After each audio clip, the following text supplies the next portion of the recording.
Avui ens hi trobam com cada any per celebrar l'acte anual del Memorial de l'Oblit.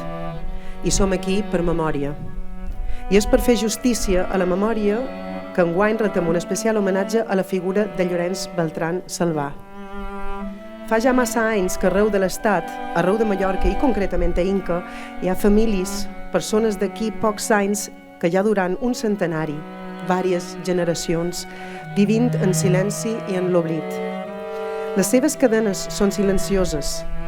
Per molta de gent no se veuen, però pesen, i pesen als i a les que les duen, sovint des del naixement, en casos per herència i amor, però sempre per memòria.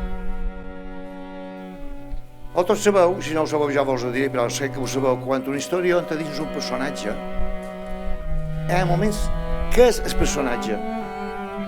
És el personatge. Jo era el barbó i vaig patint sobre el barbó. Tenia una mirada que me deia, bien, i que m'ho deia jo i vaig ser, vaig fusillar.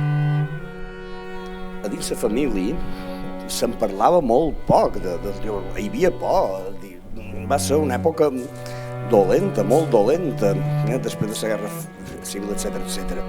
De fet, el testament i aquestes fotos les ve tenir ja de mort de mon pare. Mon pare mai això ho va treure. Està això amagat, tot això.